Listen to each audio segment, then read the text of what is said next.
Assalamualaikum everyone. How are you today? I hope you will be fine. Welcome to Imran's Educational Hub.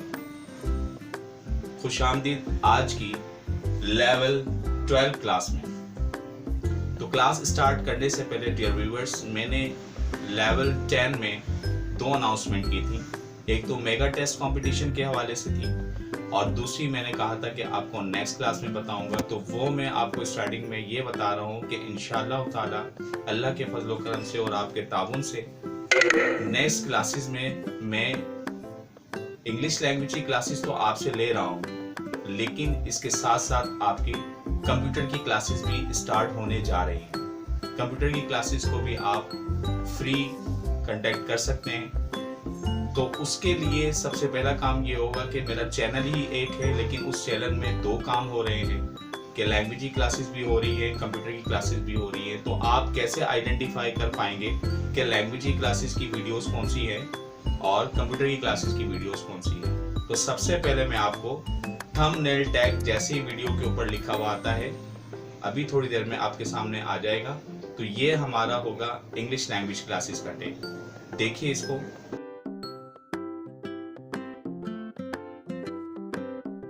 जी, यकीनन आपने देख लिया होगा, ये ग्रीन कलर का थंबनेल है जो कि आपकी मेरी वीडियो की फर्स्ट पेज पे शो हो रहा होगा। अब इसके बाद फिर सेकंड थंबनेल जो है वो कंप्यूटर क्लासेस का है, इसको भी आप देख लें।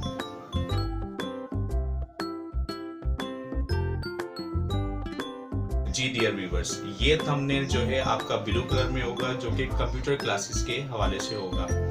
इंग्लिश लैंग्वेज की क्लासेस में लेवल वाइज क्लासेस आपकी होंगी और कंप्यूटर की क्लासेस में क्लासेस वाइज आपकी क्लासेस होंगी। जैसा कि इंग्लिश लैंग्वेज के तौर पर लेवल 1, लेवल 2, लेवल 3 और आज हम लेवल 12 पर मौजूद हैं। तो इसी तरह इंशाअल्लाह कमिंग डेज में कंप्यूटर की क्लासेस का भी आगाज़ होने जा रहा है, जिसको आप पहचान सकेंगे इसके थंबनेल से। और क्लास 1, क्लास 2, क्लास 3 इस तरह से आगे क्लासेस कंटिन्यू रहेंगी।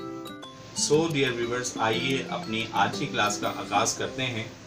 लास्ट क्लास में लेवल 10 में मैंने आपको टॉपिक स्टार्ट करवाया है प्रेजेंट सिंपल टेंस, और लेवल 11 में भी और आज के लेवल 12 में भी यही टॉपिक कंटिन्यू है। कंटिन्यू इस टॉपिक को रखने का मेन मकसद ये है कि प्रेजेंट सिंपल टेंस के हवाले से मैंने दो पार्ट सेलेक्ट किए हैं। दो पार्ट में पार्ट 1 में आपको लेवल 10 और 11 में सिखा चुका हूं और पार्ट 2 आज की लेवल 12 क्लास में सिखा रहा हूं। अब इनके दो पार्ट्स क्यों हैं ये आपको समझना है। आपको याद होगा कि लेवल 10 के अंदर मैंने आपको बताया था कि प्रेजेंट सिंपल टेंस के अंदर जो सब्जेक्ट्स हैं वो I, we, you, they, plural noun है। आज की क्लास में लेवल 12 के जरिए आप प्रेजेंट सिंपल टेंस को पार्ट 2 के तौर पर किन सब्जेक्ट्स के साथ इनका इस्तेमाल कर सकते हैं। आप करेंगे इनका इस्तेमाल subject she, he, S N means singular noun and it. इन सब्जेक्ट्स के साथ आप प्रेजेंट सिंपल टेंस का इस्तेमाल सीखेंगे। फिर मैं आपको रिपीट कर दूं अपने आसान अल्फाजों में कि हम प्रेजेंट सिंपल टेंस को first person subject, second person subject और थर्ड पर्सन सब्जेक्ट्स के मुताबिक इस्तेमाल करते हैं। मिसाल के तौर पर पहली क्लास में मैंने आपको बता दिया था कि I, we, you, they, he, she और प्लूरल नाउन। आज की क्लास में subject she, he, singular noun और इट, इनके साथ आप जुमले बनाना सीखेंगे।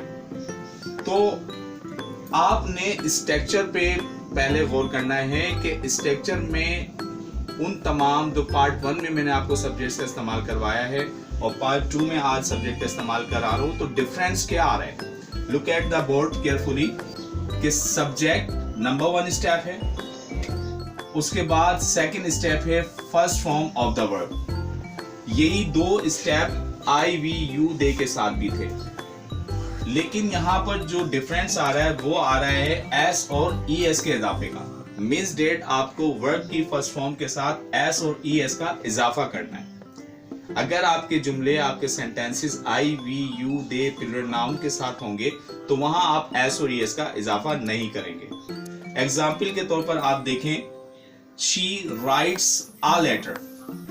अब शी राइट्स अ लेटर, इसमें राइट वर्ब है और इसके साथ एस का इजाफा किया हुआ है। तो शी राइट्स अ लेटर, इसका उर्दू में सेंटेंस क्या होगा? वो खत लिखती है। अब अगर मैं आपसे कहूं कि वो खत लिखती है, इसको उर्दू सेंटेंस में आई वी यू दे में से किसी सब्जेक्ट के साथ इस्तेमाल करें तो आपका क्या जुमला बन सकता है? फॉर एग्जाम्पल, मैं खत लिखता हूं। अब दोनों में डिफरेंस क्या हुआ? मैं खत लिखता हूं, आई राइट अ लेटर, और वो खत लिखती है, शी राइट्स अ लेटर। तो एस और ई एस का जो आप इजाफा कर रहे हैं, ये डिफरेंस है इन दोनों सब्जेक्ट्स के साथ। तो आपने बी केयरफुल रहना है इस प्रेजेंट सिंपल टेंस के अंदर कि आपने वर्ब की फर्स्ट फॉर्म के साथ इजाफा किन सब्जेक्ट्स के साथ करना है, और वर्ब की फर्स्ट फॉर्म के साथ एस और एस का इजाफा किन सब्जेक्ट के साथ करना है, और कौन से ऐसे सब्जेक्ट्स हैं जिनके साथ नहीं करना है। अगेन मैं आपको फिर बता दूं कि you will have to increase S और S only the third person singular subject, he, she, S से मुराद सिंगुलर नाउन, कोई भी एक नाम, एंड इट, इसके साथ आप एस और एस का इजाफा करेंगे। और बिल्कुल इसी तरह मैंने आपको नेगेटिव सेंटेंसेस भी बताए थे। यहाँ पर आज की क्लास में हम अफर्मेटिव सेंटेंसेस, नेगेटिव सेंटेंसेस और इंटेरोगेटिव सेंटेंसेस को कंप्लीट करने जा रहे हैं। अब इसमें हमने ये सीखना है कि अगर हम नेगेटिव सेंटेंस बनाएंगे तो क्या करेंगे। तो नेगेटिव सेंटेंस की एग्जांपल है she does not write a letter. Urdu में वो खत नहीं लिखती है। तो आपको याद होगा पिछली लास्ट क्लास में मैंने आपको बताया था कि मैं खत नहीं लिखता हूं, तो उसका नेगेटिव सेंटेंस बनाने के लिए आपने सब्जेक्ट के बाद क्या इजाफा करना है? डोंट, जिसको हम डू नॉट भी कहते हैं। तो नेगेटिव सेंटेंस ये बनेगा I do not play cricket, I do not write a letter. तो he, she, it singular noun subject के साथ क्या यूज करेंगे आप ऐड करेंगे डज नॉट, जिसको हम शॉर्ट कंस्ट्रक्शन में डजंट कहते हैं। तो she does not write a letter, she doesn't write a letter. I we you they के साथ होगा तो I don't write a letter. Don't और डजंट का डिफरेंस है, तो ये आपने खास ख्याल रखना है इन सेंटेंसेस का इस्तेमाल करते हुए। बिल्कुल इसी तरह मैंने आपको इंटेरोगेटिव सेंटेंस भी बताए थे, जैसे कि यहाँ एग्जांपल है does she write a letter. Urdu में मीनिंग इसकी है क्या वो खत लिखता है। तो आपने इंटेरोगेटिव बनाते वक्त सब्जेक्ट से पहले डज और सब्जेक्ट के बाद शी, किसी भी सब्जेक्ट को इस्तेमाल करना है। ऐसे ही लास्ट क्लास के हवाले से आई वी यू दे के साथ भी आपको इंटेरोगेटिव सेंटेंस बताए थे मैंने, जिसमें आपने क्या करना है? Do you write a letter. Do he write a letter नहीं होगा, do you write a letter, यानी कि I we you they plural noun के साथ डू यूज करेंगे, और ही, शी, सिंगुलर नाउन के साथ आप डज यूज करेंगे। इस तरह से आपके तीनों affirmative, negative and interrogative sentences complete हो सकते हैं। अब आखिर में इस क्लास का इख्तिताम करने से पहले एक और मोस्ट इंपॉर्टेंट चीज आपकी रह गई है, वो ये है कि सर हमें ये बताएं कि एस और ई एस का इजाफा कैसे करेंगे, क्योंकि दो यहाँ पर वर्ड्स आ रहे हैं ना, एक एस आ रहा है और एक ई एस। हमें कम से कम इसकी मेथडोलॉजी, इसकी ग्रामेटिकल फंक्शन तो पता चले कि एस और एस का इजाफा कैसे करेंगे। क्या हम अपनी मर्जी से कर देंगे या हमारे दिल में, हमारे जहन में जो वर्ड आएगा उसको हम ऐड कर देंगे? जी बिल्कुल नहीं, इसका ग्रामेटिकल फंक्शन है। ग्रामेटिकल फंक्शन के मुताबिक आप बोर्ड पर जरा गौर से देखिएगा कि जब आपने कंफर्म कर लिया है कि he, she, it singular noun subjects आ रहे हैं, इनके साथ एस और एस का इजाफा करना है, तो आप वर्ब राइट करके या बोलते वक्त वर्ब पर आकर के स्टॉप हो जाएंगे, रुक जाएंगे, क्योंकि आपने एस या ई एस का इजाफा करना है। तो एस और ई एस का इजाफा कैसे कर सकते हैं आप? फॉर एग्जाम्पल मैंने यहाँ एक वर्ब लिखा है गो। गो मीन्स होता है जाना। अब ही, शीट के साथ अगर आप गो का इस्तेमाल कर रहे हैं, क्योंकि आपने एस और ई एस का इजाफा करना है, तो हम गो के साथ एस का इजाफा करें या उसके आखिर में ई एस का। तो एस और एस का इजाफा करने के लिए ग्रामेटिकल फंक्शन हमें बताता है कि कोई भी ऐसा वर्ब जिसके आखिर में कोई वॉवेल वर्ड हो।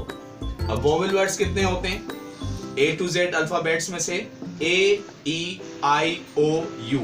अगर किसी वर्ब के आखिर में ए, ई, आई, ओ, यू आता है तो आप हमेशा उस वर्ब के बाद ई, एस का इजाफा करेंगे।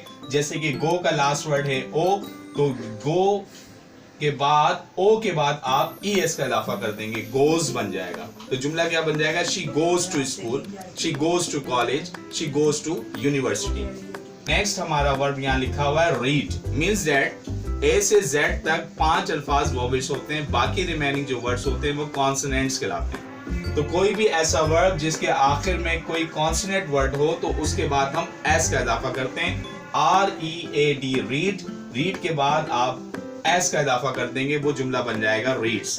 यानी कि हमने अभी एस और एस के दो तरीके सीखे कि ऐसा वर्ड जिसके आखिर में कोई वॉवेल वर्ड हो तो उसके आखिर में हम ES का इजाफा करेंगे, और कोई भी ऐसा वर्ड जिसके आखिर में कोई कॉन्सोनेंट हो तो हम उसके फौरन बाद एस का इजाफा कर देंगे। सपोज डेट अगर ये दो कंडीशंस आपके सामने नहीं है तो फिर थर्ड कंडीशन क्या होगी? थर्ड कंडीशन ये हो सकती है, बहुत सारे ऐसे वर्ड हैं जिनके आखिर में वाई आता है, अल्फाबेट्स वाई मौजूद होता है, तो वाई के बाद आपने किसका इजाफा करना है? तो ग्रामेटिकल फंक्शन में आपने क्या करना होगा कि फॉर एग्जाम्पल इस वर्ड की एग्जाम्पल देखें कि PLAY, अब वाई इसमें आ रहा है तो वाई से पहले कौन सा वर्ड मौजूद है?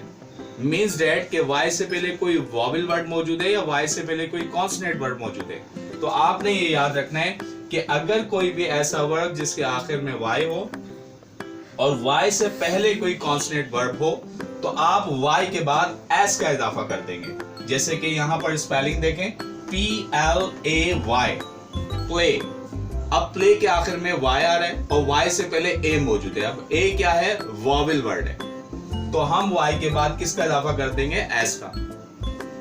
फिर इसी तरह अगर सिचुएशन चेंज होती है कि वाई से पहले कोई वॉवेल वर्ड नहीं आता है लेकिन वाई से पहले कोई कॉन्सोनेंट वर्ड आ जाता है, तो आप कॉन्स्टेंट वर्ड के बाद क्या करेंगे?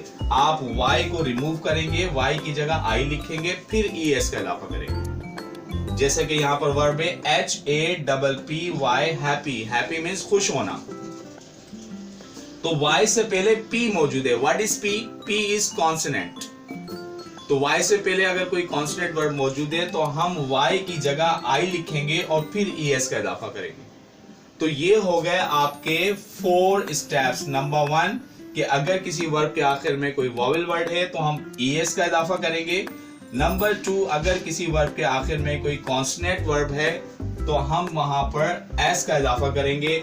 नंबर 3 कि अगर कोई ऐसा वर्ब जिसके आखिर में Y मौजूद है तो Y से पहले अगर A मौजूद है तो Y के बाद हम S का इजाफा करेंगे। नंबर 4 अगर कोई ऐसा वर्ब जिसके आखिर में y है लेकिन y से पहले वॉवेल नहीं मगर वहां पर कोई कॉन्सोनेंट वर्ड मौजूद है तो आप y को हटा के i लिखेंगे और फिर es का इजाफा करेंगे। इसके अलावा आखिर रिमेनिंग स्टेप और 5वां रह जाता है कि अगर ये चारों कंडीशंस नहीं है तो ऐसे वर्ब जिनके आखिर में CH, SS, X, SH आ जाता है तो इन वर्ब के आखिर में भी हम ES का इजाफा करते हैं। और ये S और ES का इजाफा हमेशा हमने he, she, its, singular noun इन सब्जेक्ट्स के साथ करना है, यानी कि third person singular noun subjects के साथ हमने S और ES का इजाफा करना है, जिसके मैंने आपको 5 स्टेप बता दिए।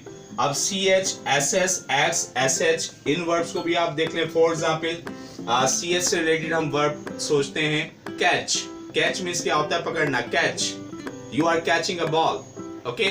तो कैच के आखिर में CH आ रहा है, CATCH, तो अगर ही शीट के साथ जुमला होगा तो आप क्या बनाएंगे? शी कैचेस अ बॉल, तो CHATCH के आखिर में ES का इजाफा कर देंगे।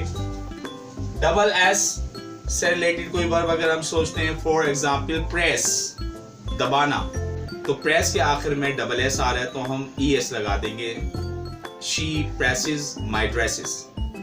बिल्कुल इसी तरह अगर X है, X से रिलेटेड कोई ऐसा वर्ब हम सोचते हैं, जैसे कि एक वर्ब है टैक्स, TAX टैक्स, तो टैक्स के आखिर में X आ रहा है तो हम वहां पर भी उसके आखिर में ES का इजाफा कर देंगे, taxes. SH for example crash, CRASH crash, crash के आखिर में भी SH आ रहा है तो हम ES का इजाफा कर देंगे। तो ये आज की क्लास में हमारा complete topic use of S और ES क्लियर हो गया। अगेन मैं आपको आज की क्लास का रिव्यू दे दूं। आज की क्लास का अहम मकसद ये है कि प्रेजेंट सिंपल टेंस को मुकम्मल तौर पर कैसे सीखा जाए, उसकी प्रैक्टिसेस क्या हैं, जुमले उसमें कैसे बनेंगे। तो 2 पार्ट्स में मैंने आपको प्रेजेंट सिंपल टेंस करवाया है। लास्ट क्लास में मैंने आपको I, we, you, they plural noun के साथ करवाया था, जिसमें आपको वर्ब की फर्स्ट फॉर्म यूज करनी है। जी डियर व्यूअर्स, तो मैंने आपको प्रेजेंट सिंपल टेंस दो पार्ट्स में समझाया है। Part 1 I, we, you, they subjects के साथ और पार्ट 2 ही, शी सब्जेक्ट्स के साथ। इसमें जस्ट डिफरेंसेस आपको याद रखने और उसकी प्रैक्टिस करनी है। तो आइए आज की क्लास का हम इख्तिताम करते हैं। और इख्तिताम करने से पहले मैंने दो अनाउंसमेंट आपको बता दी हैं। पहली अनाउंसमेंट हमारी मेगा टेस्ट कंपटीशन के हवाले से, और दूसरी अनाउंसमेंट ये है कि आने वाले वक्तों में इंशाल्लाह आपकी कंप्यूटर की क्लासेस भी का आगाज़ हो रहा है, जिसके हिसाब से मैंने आपको स्टार्ट में बता भी दिया है कि कंप्यूटर क्लासेस को कैसे पहचानेंगे। उनके मैंने थंबनेल्स आपको दिखा दिए हैं और इंग्लिश लैंग्वेज के हवाले से मैंने थंबनेल्स दिखा दिए हैं। तो इंशाल्लाह मैं उम्मीद रखता हूँ कि आप मेरी इंग्लिश लैंग्वेज के साथ साथ कंप्यूटर की क्लासेस को भी वॉच आउट करेंगे, प्रैक्टिस करेंगे और मेरे चैनल को शेयर करेंगे, सब्सक्राइब करेंगे, लाइक करेंगे। तो इंशाल्लाह इन तमाम वीडियोस को आप देखते रहें। मिलते हैं अपनी नई वीडियो के साथ। अपना बहुत सारा ख्याल रखिएगा। Thank you so much. अल्लाह हाफिज़।